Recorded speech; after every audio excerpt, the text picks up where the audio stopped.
let me also give you the opportunity to respond to Mr. Picard's testimony just a little while ago about a statement which he claims that you made with respect to priorities. And in that regard, it is correct, is it not? Because we have looked at the May 10th, 2001 guidance for preparing fiscal year 2003 budgets, in which you indicate your priorities. There are 5 goals, strategic goals, laid out there. It does not appear that terrorism was one of them. Is that correct? Let me make an explanation here, because I think I welcome as well this opportunity. The day preceding, on May the 9th, I met with the Senate Appropriations Committee and was asked about my priorities. I said my #1 priority was to protect the people of the United States against terrorism. The Department of Justice, required by the Congress to have a strategic plan, followed that plan. The plan was developed in the year 2000 by my predecessor and had a set of strategic goals. They're listed here early in the book, and they're similar to the goals. They are, as a matter of fact, the goals which were used in large measure for the May 10th memorandum. And they cite some additional goals to terrorism. There's no question about that. Let me just go, because our time is limited. Sorry, did you say in the prior plan there were citations to counterterrorism? Well, there was no major goal of counterterrorism, but under, let's not sell Ms. Reno short, under the first objective. She's not short. Pardon? I can testify she's not short.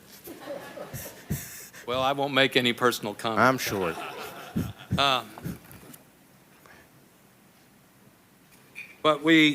And under the Keep America Safe by Enforcing Federal Criminal Laws, she did have deter and detect terrorist incidents, and this is the kind of, let me just cut to the chase here to see where we were. Let our money do the talking. In the budgets proposed prior to September 11th, the total CT increases were 72% greater than the total increases for drugs and gun prosecutions combined. Now, those were the other issues that were listed as priorities of the department. What we had was a combined total of increases of $683.1 million for drugs and gun prosecutions. We had a combined counterterrorism-related budget increase of $1,175.2 million, 72% higher for counterterrorism-related items than for items related to the other priorities which we had stated, drug interdiction and the prosecution of gun criminals. Now, I don't mean to discount those priorities. Thousands of people die on our streets as a result of gun crimes, and we're very grateful for our record there. But let the record be clear that when it comes to where the appropriation was, that we had a $1.175 billion increase for counterterrorism in those first 2 budgets, a $0.683 billion or $683 million increase on drugs and guns. To explore resource allocations, the joint inquiry reviewed documents, requested additional information on specific issues, and interviewed knowledgeable personnel. Documents included formal NFIP submissions and responses, staffing descriptions from major counterterrorism offices, such as the Counterterrorism Center at CIA and the FBI's Counterterrorism Division.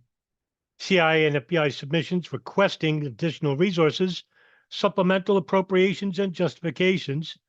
National Security Council mandated reviews of counterterrorism spreading throughout the intelligence community, Inspector General reports, internal assessments of the effort against al-Qaeda, and many other documents. Because existing documentary information was insufficient, the joint inquiry asked the intelligence community for additional information. This included identifying the number of personnel who worked directly on al-Qaeda and terrorism, determining and reviewing budget methodology, calculating full-time equivalent staffing levels, and ascertaining resources that other groups received. Interviews related to resources spanned a range of policy officials, intelligence community leaders, and budget officers from the agencies and former OMB officials. Policy officials at the National Security Council and Department of Defense were asked about the level of resources provided for intelligence and for counterterrorism. Based on this review, it appears that the intelligence community has only a limited sense of what is budgeted for missions such as counterterrorism. Agencies submit budget requests for field agents or spy satellites, for instance, but do not systematically track the missions for which these capabilities are used. As a result, methodologies vary from estimating how much is spent on terrorism. Moreover, because intelligence community managers do not use this data for day-to-day operations, little information was readily available in response to our data requests.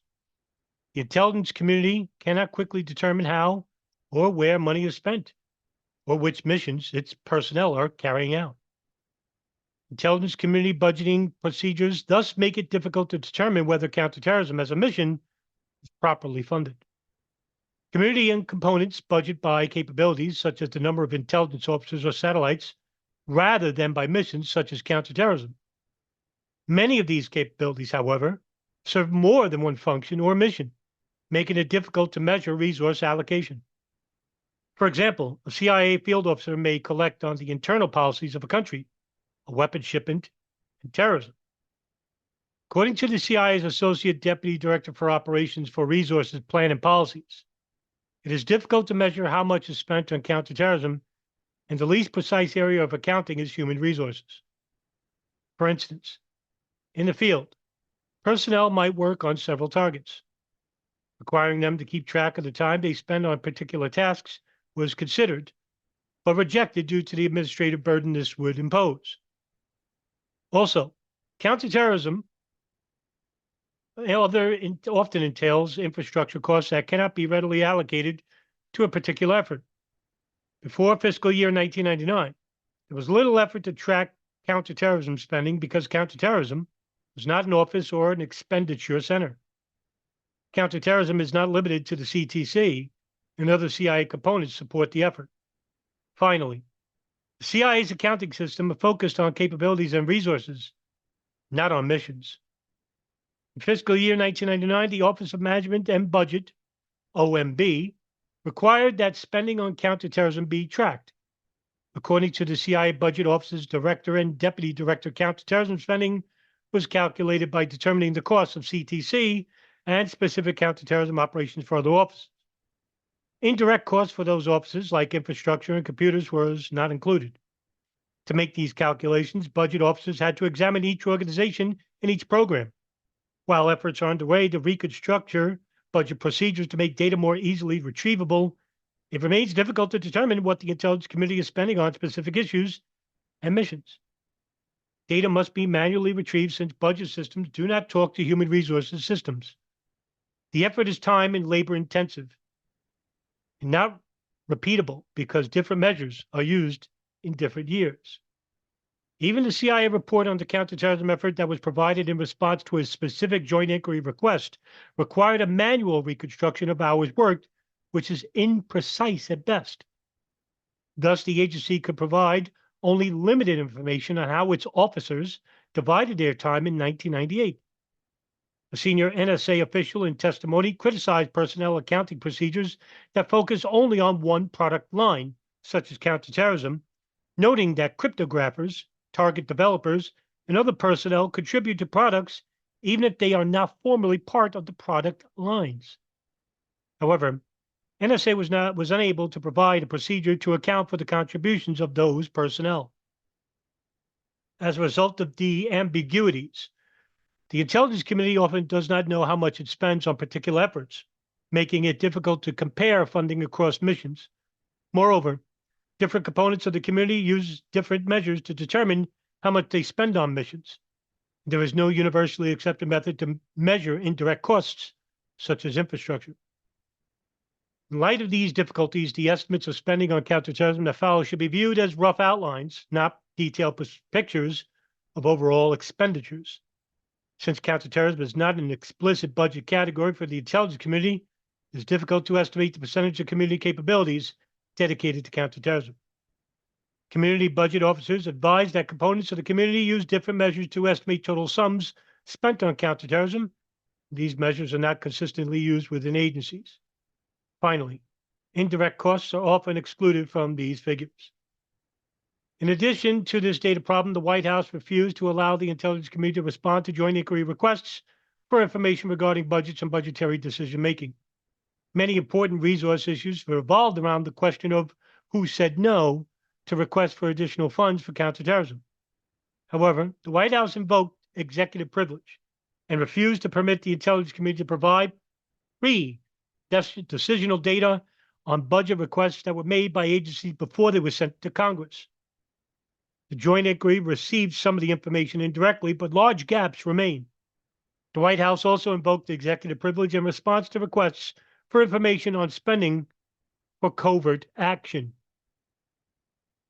Overall finding of intelligence agencies and associated personnel levels fell or remained roughly even in constant dollars from the end of the Cold War until September 11, 2001, hindering the community's response to the growing terrorist threat. As a chart would show that the intelligence community budget fell or remained even as constant dollars throughout the 1990s.